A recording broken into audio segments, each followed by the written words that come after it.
A special unit that was created to investigate and prosecute police killings in New York has led so far to no convictions. According to a recent New York Times article, out of 43 cases overseen by the state's Attorney General's office, only 3 of them have been charged, and roughly a quarter of the investigations remain open. Calls have grown in recent years for police officers to be held accountable and to face greater consequences when they kill unarmed citizens. Sarah Maslin Nir is one of the co-authors of that piece, and she joins me now for more. Sarah, give us a little bit of context behind the creation of this unit. Why was it established, and how was it supposed to address accountability within police departments? Well, that's exactly what it was created for. After the death of Eric Garner, the Staten Island man who died after he was put into a chokehold and illegal maneuver by police, he was actually, there was no crime in that case. The officer faced no charges. Following that, Governor Andrew Cuomo of New York created this unit essentially to prevent people from feeling that prosecutors, DAs, local DAs would be biased in charging their own police forces with crimes. Think about Law and Order, right? That's what we know of law enforcement in the popular eye. They work hand in glove, police and prosecutors, all day long. And so asking them to prosecute their own police really was felt suspect. And this was designed to fix that problem, take it out of the local DA's hands and put it in the Attorney General's. So people ultimately want to know, Sarah, is it working? Because experts say that the current legal system still favors law enforcement.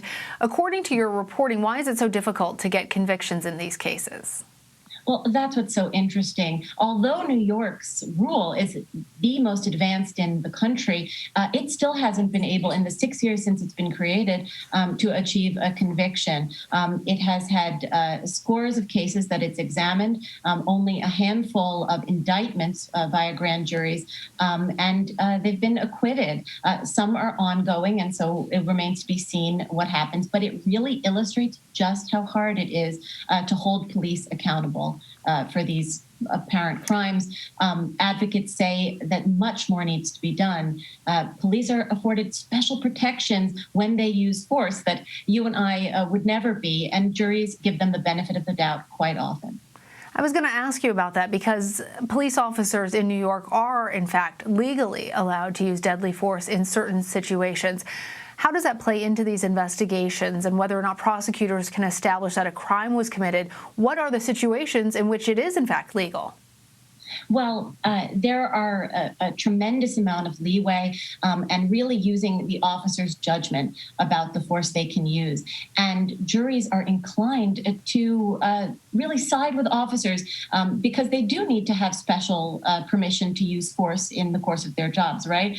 You and I can't say put them up or cuff anyone, but police need to be able to use force. So that's the thorny issue. And going forward, there's some legislation working its way around that would codify what's excessive force, what's too much, when does it violate the law, and when should police not be protected in using that level of force.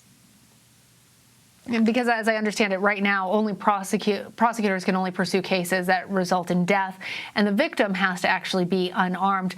But it sounds like you're alluding to this new law that's set to go into effect next month that will change that. What more can you tell us about it?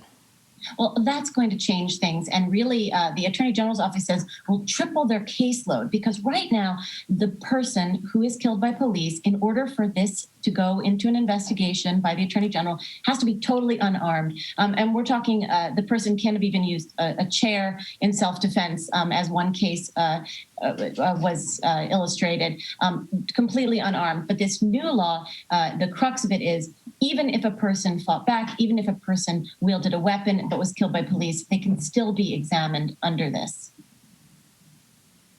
All right. Sarah Maslin Nir, thank you. Thank you so much.